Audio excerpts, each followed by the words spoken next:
to start with the question that answers itself. Is threat intelligence the cornerstone of corporate security modernization and convergence? The answer is axiomatically yes. So we don't even have to really answer that one because we're just going to assume it's true. We're also going to operate under the basic assumption that convergence has happened. It has. From access control, we no longer focus on just keys and locks. You actually have digitization of that through OSINT collection, etc. So we're operating under two assumptions, that threat intelligence or intelligence is the cornerstone of what we do as a business, and that convergence has already happened. So then we have to think through, how does this change how we actually engage security? Security has remained stagnant, and intelligence has remained stagnant. Its purpose, the point of doing it, from the biblical book of Judges, all the way through Walsingham discovering the Babington plot, to dealing with Lockbit. The essential premise is the same, but our tools and how we go about doing it is what is different. So that's how we're going to start our conceptualization of threat intelligence within modernization, within convergence. And that's the first question we're going to move towards with our panel, is how does your organization, or you, if you still do intelligence, but I think y'all are too high up to do it yourself now, how does your organization use converged intelligence, the gathering from OSINT or data or any number of areas, actually combine all of them together, what the government would call all source intelligence, actually use it to prevent or deal with crises or incidents? And we can start at the far end of the bar. All right, I'll start off real quick with the broad viewpoint of PNC Bank. PNC Bank has a security intelligence group. I work with them probably daily, sometimes more, sometimes multiple times a day. And it's a very, very strong group, and they're in charge of everything along the bank. Specifically, my role with insider threat, it's a little bit different than most people, because when I start going down the path of intelligence, then I get called Big Brother. Okay, so it's an interesting dynamic. I came from a background when I was with the government, where I worked with their cyber intelligence systems for about 4 or 5 years. I can't do the things now that I did back then. Okay, we have to trust our employees. They make bad decisions. Nonetheless, we have to trust those employees. Now, that doesn't mean we don't use intelligence. We've got outside vendors. We have our folks on-prem, and there's a tremendous amount of chatter, especially in the financial industry, of recruitment and offering up insiders. I see it day in and day out. Typically, a report will come over, and then someone is saying, "Hey, I've got an insider at PNC. Come with me. Let's bust this out." We see so much of that, it just becomes white noise. What really gets our attention is when our intelligence folks get some screenshots, get something that validates, okay, yeah, this person here has access to a PNC system. Now we really have to dig in. And so that's, again, specifically my role, shifting left, trying to get ahead of the problem. That's where we see the most value. Great, okay, we'll keep it moving. Thank you first, Phelps, for allowing me the opportunity to be here and share my thoughts. I couldn't agree more from an insider threat perspective. The importance of looking across an individual's personal profile, right? Not only their behaviors in person and things that you can obviously see, so those observable behaviors, but then things that you find in that online space. So hugely important to really amalgamate all of those disparate pieces of intel to really come up with a holistic view of what that person may or may not be doing. But I think what I'd like to do is flip it a bit on its head, and from what we do at NEC National Security Systems, right, is try to help customers identify what those pain points are and what those gaps may be. So you may have amalgamated disparate pieces of intelligence, and what does that mean for you and your organization? And then importantly, how can we help you leverage technology solutions, right, to alleviate the human fatigue and human burden, right? So if in fact, for example, your physical security apparatus includes, cameras around your perimeter, and then you have a joint operating center with 200 screens, and you have one, sorry sucker who has to sit and look at all those, are you really seeing what you need to see? right? And that's where we really try to say, okay, well, hold on, this is great, but, right, and how can we help you? So I think looking at it from, both of those perspectives, not only the insider, but then from the outsider looking in, I've seen that is hugely helpful. Thank you. Our response would be a little bit different. We work mainly with NGOs, international aid development organizations, right? So for us, I think it's been the focus of all information you can get, whether it's from private sources, whether it's sources from the ground, sources from associated individuals in an area where you're operating in, but more so from our clients themselves. If we can train them to understand what to look for, atmospherics, access to airports, road access, what is changing. Dom, I'm going to put you on the spot here. Khartoum, Sudan, RSF moved into the airport. Yep. Right? The program had reported that when they knew it, before the Department of State knew it was a problem, probably there would have been some changes in how we responded. So there's a lot of information out there, but how do you filter that? How do you teach those people? Because security teams are still small, right? So how do you deputize those people to be able to go out and find that information to understand what to look for? Profile is important, and they should understand what they're looking for. All right, thank you. Gordon Phelps, I'm the head of security for a medium-sized global enterprise, so I'll be doing this from the corporate security practitioner's perspective. So business intelligence, the role that business intelligence plays in our security operations are, we have a global security operations center. That global security operations center has access to a business intelligence application, right? And what we use the data for that application, what we use the data that application is providing to us, right, is literally to watch the world physical and environmental situation, right, and give our business leaders an advance notice, again, moving to the left of incident, right, getting us out of the firefighting reactionary right of incident, pulling the operations to the left of incident, right. Our enterprise happens to have a large proportion of our employees are remote, right, so our business leaders are actually interested, hey, is some large either severe weather or some sort of event going to suddenly take a proportion of our employees offline, right? And if so, how are we going to have to adjust our business in order for it to keep functioning while that event resolves itself, right? And while we help our employees resolve out of that event. So that's corporate security practitioner's perspective of how we use business intelligence. Okay, so there was general agreement, so we want to shake things up a little bit. In that we all kind of agree that you're going to draw from a variety of sources, and Nathan hit at this quite well, that in the private sector, in the humanitarian aid space, etc., an analyst has to be well-versed in practically anything. They could deal with 10 different topics in a week, as opposed to, say, government agencies that will employ an entire team for a singular topic. Okay. So I would ask the panel, especially as like leaders and managers, how would you train an analyst, so thinking just analytically, how would you train an analyst to be able to deal with all the different collection methods and analyzing different topics? Because there's no way you can become an expert in political economy and geopolitics and business and cybersecurity and tactical situations and travel management and et cetera, et cetera. I mean, I am, but I know nobody else can do that. So, how would you train analysts to be able to be generalists? And related to that, should we, as an industry, because we work in a converged intel space now, reject the idea that analysts are entry-level positions, and you actually need to come in at a much more mature level to be able to do this well? I'll take first on that one. I'll be short though. I think that's a big question, right? No, yes. Okay.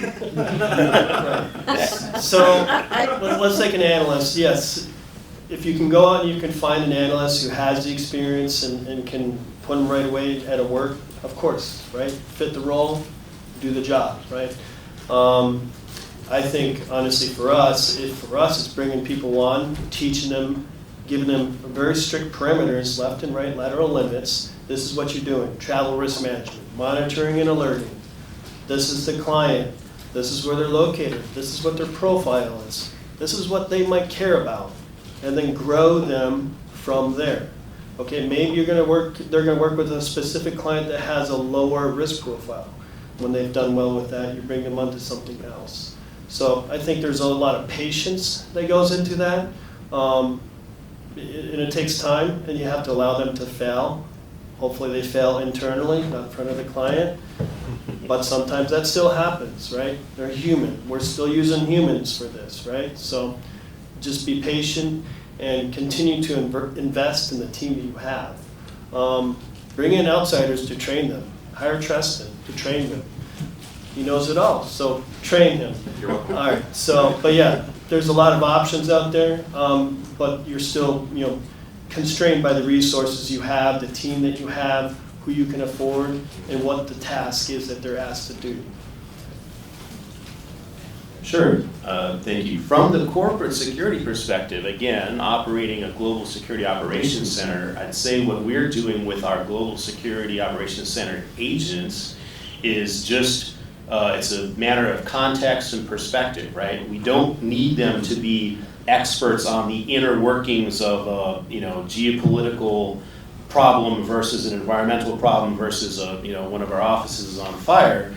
But what we concentrate on with them is getting them to understand and think of impact, right? Whatever it is that's going on, what might the impact be to our employees, our facilities, et cetera, right? So it's just that particular, we choose to focus on impact as opposed to necessarily source expertise.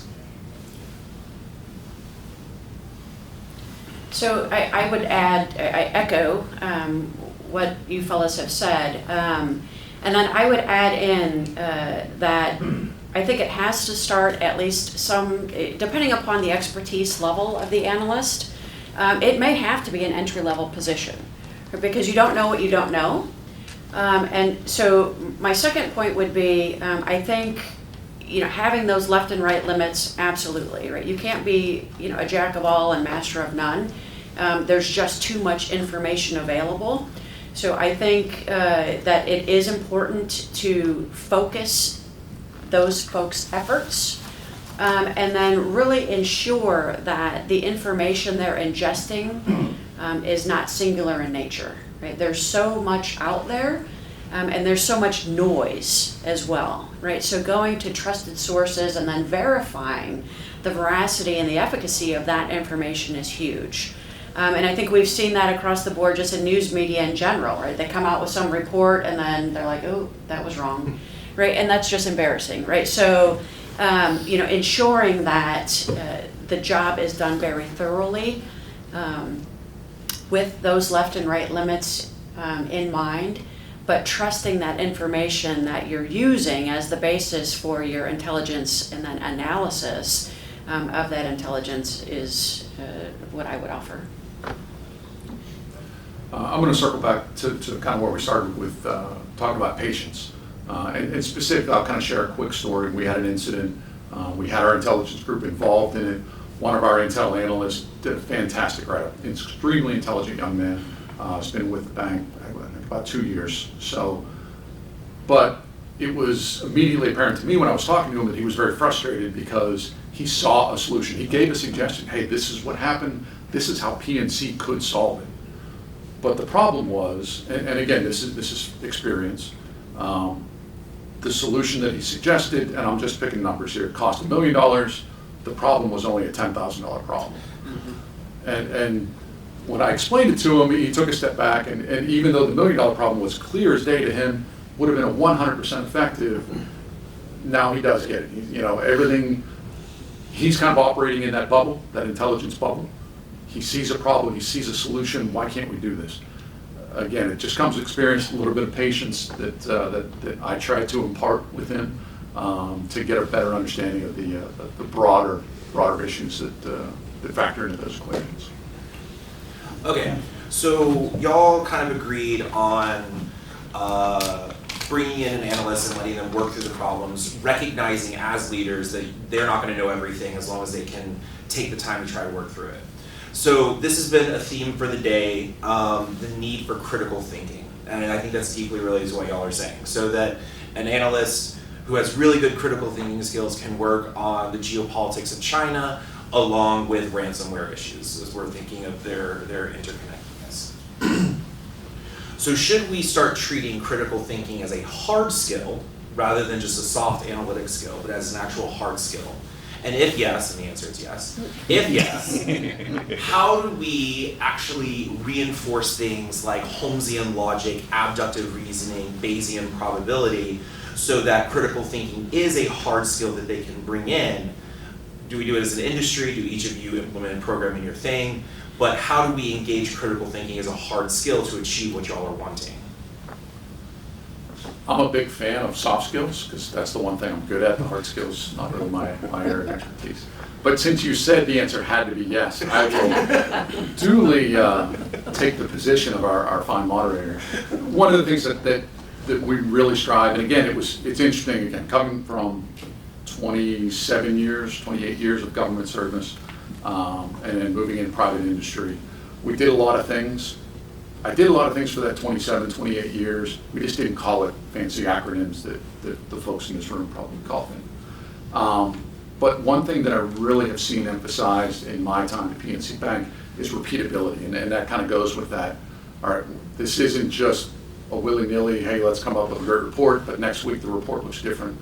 If you really want to have results and you really want to earn the respect and trust of your leadership, it has to be a repeatable process. They want to see the same type of presentation time and time again, be it a China problem or be it a ransomware problem. So again, from my emphasis, the interaction that I have with our intelligence group, that's the thing that I'm looking for when I do good reports specific to insider threat is, all right, how does this look? How does the last one look?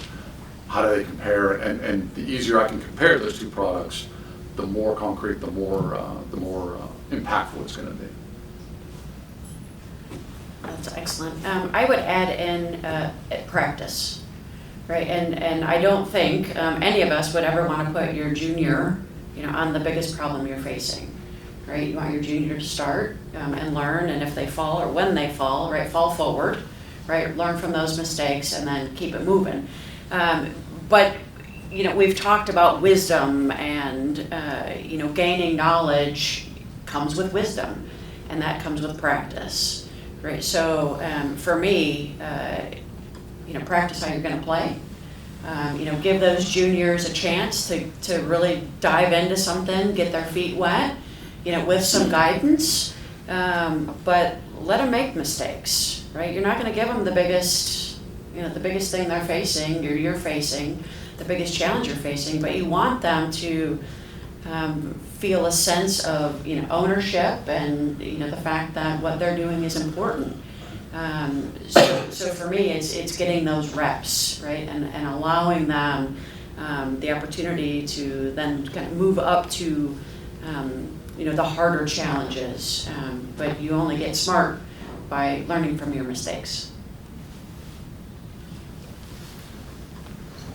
Critical thinking, I think, is something that we can find a use for it everywhere, right? In any occupation, certainly in the security sphere, certainly in the analysis side. There's something that needs to come along with that, I think, to this topic, and that's patience and practice. We all have deadlines. I got that. We got stuff going on. We got meetings. We have, every day is busy. But when there's something that happens and you're working with an analyst and there's been a mistake made or a conclusion that's not too clear, taking that tactical pause with that team or with that individual, and it doesn't even have to be an analyst, and we don't have all the answers ourselves all the time either. Taking that pause and thinking about, why did we arrive at this conclusion? What process did we use? Was it just precedence? That's probably the most common thing, right? Precedence, again and again and again. Repeatable process. It works for a reason, unless you've got a new problem. right, where you need a new process. There's lots of methodologies and trainings, and you should do those. But I think just taking some time every now and then to exercise with the team and pull things apart and understand why you arrived at that conclusion or that solution that you think is the best solution. I think that encourages critical thinking. It pulls people out of kind of a process, right, where they're just, this is now, this problem is fixed, the next problem.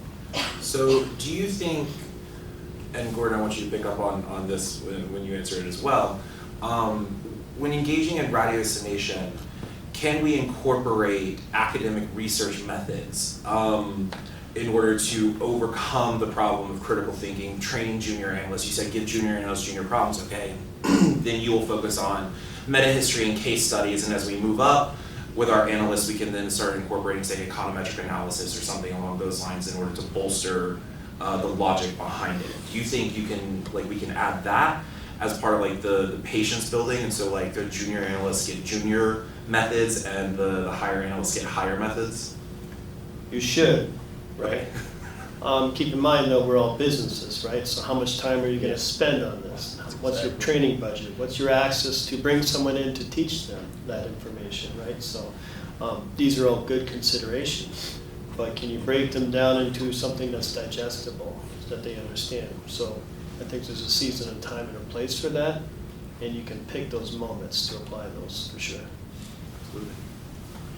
I think the only thing I can really add to that is in the commercial operational space is that it's operational, it's getting things done. There's absolutely room for academic levels of education, and they absolutely should be included, but I think the higher up the planning and processing chain you go, right, perhaps that's more applicable, right, whereas your lower levels, you really just sort of need them to work on their mental muscle memory of, this is what's happening, this is how I need to respond, this is who I need to communicate with, et cetera, right? Whereas, and you integrate that, right? So like a tabletop exercise, right? So you have that level of activity going on in a tabletop exercise, as well as having your leaders in the room saying, okay, that activity level is being taken care of, but I need to be looking forward, what does need to be done next, what could potentially happen next, et cetera, right? And there's absolutely room for academic levels of education in there, but just as everyone else said, in a commercial operational environment, that's got to be balanced with budget, business needs, et cetera. Okay, so go on. No, I would just add one thing to that is creating an environment where you can challenge assumptions, right, is huge, right? So during my time at the Behavioral Analysis Unit at the FBI, right, we challenge each other's biases all the time, right? I've seen the same thing over and over and over, therefore this, right? And you have to create an environment wherein you can say, well, hold on, Steph, what about this? So I think that's hugely important, right? Because it's easy to fall into that trap, right? We have the checklist, we have our rubric, we have our repeatable process, check, check, check, therefore the answer is this. So I think it's really important to take the time, even if it's 10 minutes, right? How and why you got there, and challenge those assumptions before we just, agree, check, check, and off we go. So Stephanie, mentioned something incredibly important. It's called the expert's paradox. Experts are actually very, very good at predicting things if they're normal. Because it's precedents, you gather all the things, and be like, this is the normal thing, and they're right the vast majority of the time. Experts are very bad at abnormal events. They are very bad at predicting them for that reason. And so I'm going to draw it back away from critical thinking, which obviously matters in research methods, to something we kind of often ignore in the security profession because it's a bit too sort of head in the clouds, imagination.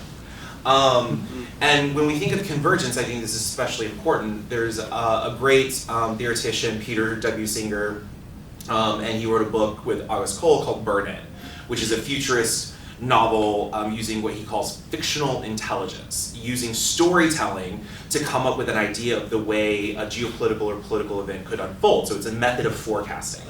So how do y'all view the role of imagination and the ability to utilize imagination to undo what Stephanie is saying of like overcome, say, like the expert's paradox issue? Sure, I'll start there. I view it as my job and my role to literally use my imagination. My company wants me to imagine, hey, Gordon, what are all the terrible, awful things that could possibly happen here around our business, right? And what do we do to either, accept, control, mitigate, or pass on those risks, right? And literally, that at the sort of company business function level, that can't be distilled to a procedure, right? I mean, you have to have an imagination, and you have to have an understanding of your business, and then apply your imagination. Not all businesses are the same. Not all businesses have all the same objectives, et cetera, right? So you need to be able to literally use and apply your imagination to your business's particular role in the world and what it does and how it makes money, right? And think of, okay, what are all the potentially not happy things that can happen, and what are all the potential that's just the bad part, right? And the good part is, what are all the potential possible solutions to all these potential bad things that can happen, right? So if you ask me, being a corporate security practitioner is absolutely an imaginative job. I'll use a different word, creativity. Yeah. Yep. Primarily the same thing, but I would say if you lack creativity and you're a security professional, do not come work for Riley Risk. Yeah. You're done. It is a requirement. I mean, we work with very limited security budgets. We work with high-risk profiles in high-risk countries. You need to have a creative mind to fix some of these problems. Travel risk management, something goes wrong, someone gets sick. So you need creativity to try to figure things out quickly on the move. If anyone's been involved with managing evacuation operations, the plan that you built a year ago, that evacuation plan, is probably not going to be the same one that you're using today if you have that option. You need creativity. So absolutely, we should encourage that. It should be an expectation. It should be a part of the job description, honestly, because it's necessary. I don't know that I have much more to add. I mean, yes. And if we've learned nothing, right, from the events of 9/11, right, it was our lack of imagination that allowed us to remain in our siloed centers of excellence, right, and not share critical information. So resoundingly, absolutely, should be part of the job description and should be encouraged on the daily. Mark, before you answer, I want you to incorporate how can we use imagination for insider risks? Because we tend to have a very specific idea of insider risks and threats, so I really want you to focus on like imagination and insider. So I'll start with a little twist and add my vocabulary word, open-mindedness, and where I fall is kind of right in the middle. I've got one unit, fantastic investigators, and do an extremely thorough job. The problem is, my CISO wants the answers yesterday, okay? And kind of like you mentioned before with the expert, you've seen this case time and time again. You can almost predict how this interview is going to go. When I asked this employee why he did this, he's going to say X because that's what the last 5 people say X. But again, my investigators do their due diligence. They think with an open mind. They go, well, what if he didn't do it because of this? What if it wasn't, the Outlook autofill monster that put that email address in? What if he meant to try to get this information out of the bank? And so I'm in that push and pull situation where I don't want to dispel, I don't want to, try to tamp down that open-mindedness. But at the same time, my boss wants the information yesterday, so I have to do what I can.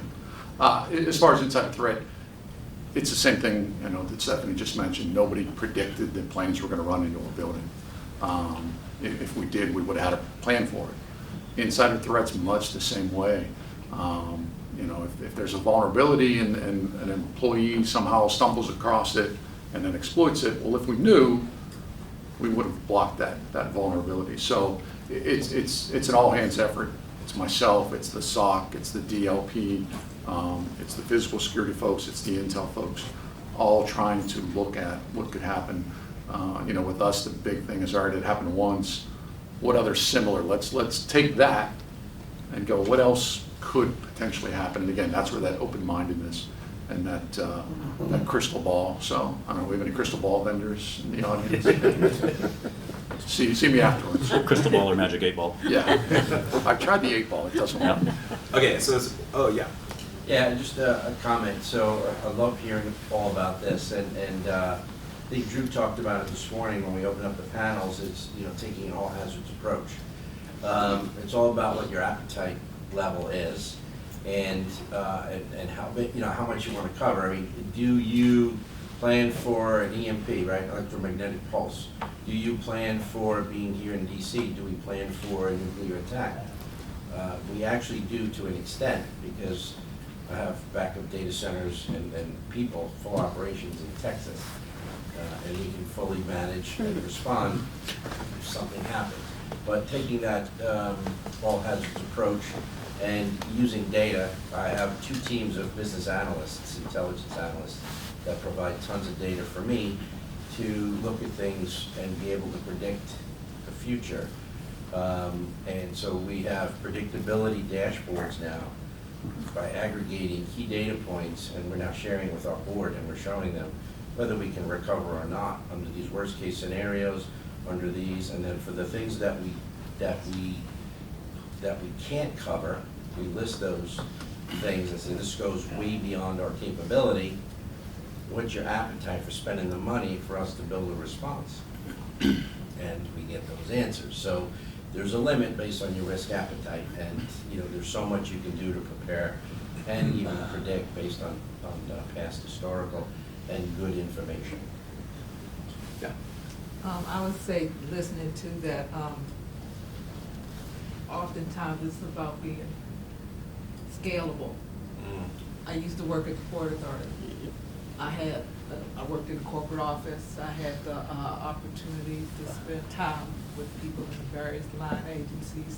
I actually spent the day with one of the engineers, and he was telling me all about the building, how the building shakes, and how it was designed to prevent an airplane from going into it. But they were thinking about the little helicopters that were going around. They never thought this giant airliner would go in there. So while they did think about something impacting the building, the scale, they did not. And probably at that point, the risk was, do we spend more to prevent a larger airplane, because we can't even see that at that point in 71 or whatever. But and things change, so then you have to rethink the risk as your environment changes around you a lot of times. Absolutely. So along those lines, as we wrap up with our end, Chuck mentioned in the previous session the book Range by David Epstein, which is about how to develop a generalist mindset and become a learner of a variety of things, even though you're not an expert. He talks about the T. You'll be an deep expert in one thing and everything else shallow, but you can draw upon that to do well. What piece of literature do y'all recommend for those in the audience or who want to focus on converged intelligence between cyber and physical, geopolitical, to be able to enter in this? What book should they read? I will, this may be a bit of a stretch, but I just finished it not too long, actually about a year ago. I finished Hamilton. And again, so my background is I spent 21 years with the Secret Service.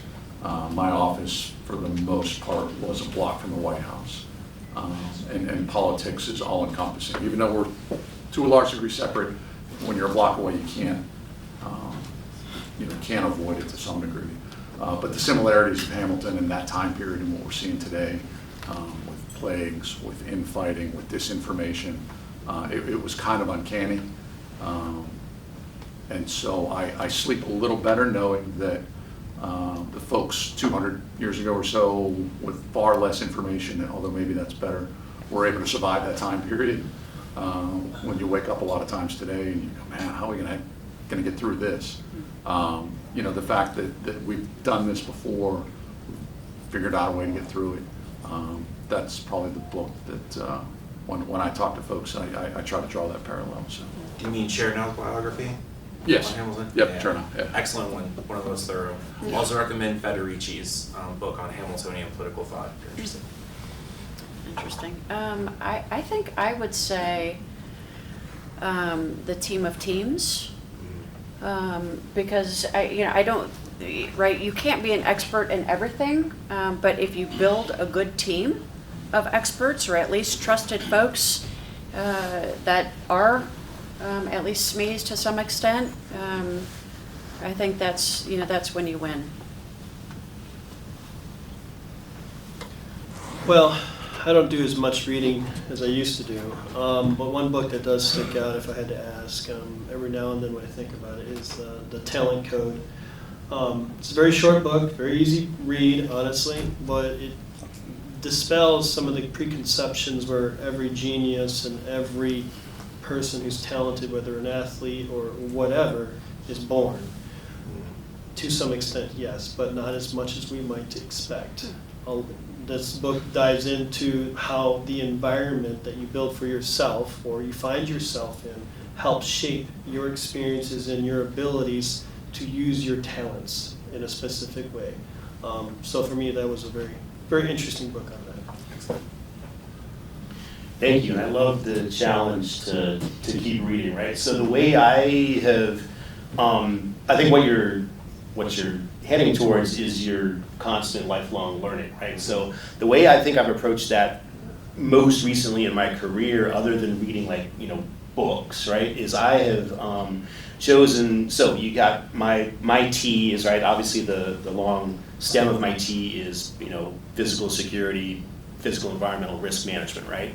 But the way I've sort of bridged, done the top of the T is through things like professional certifications, right? So like one instance is understanding more about the IT aspect, and especially being responsible for things like access. I went and got my CISSP certification, right? So it's like I specifically sort of chose that route as my lifelong business learning. I do a ton of recreational reading, but in terms of the quote unquote work environment, right? I've done that sort of professional level, things like certifications and stuff. If Lee is still here, things like the industry publications, periodicals, right? Things like access control, all that sort of stuff. So that's just sort of personally how I've approached that lifelong professional learning. Excellent. Yes, that's very much the premise, is that to do what we've been talking about today, to use imagination, to really use critical thinking, to be able to move between cyber and physical and combine them, you must be a lifelong learner. The book I recommend is The Thursday Murder Club. It's a wonderful novel that incorporates a lot of red team analysis accidentally, because it's written by comedians, so you didn't know. But it brings it in quite a bit. I recommend it as well. But we are now at the end. So thank you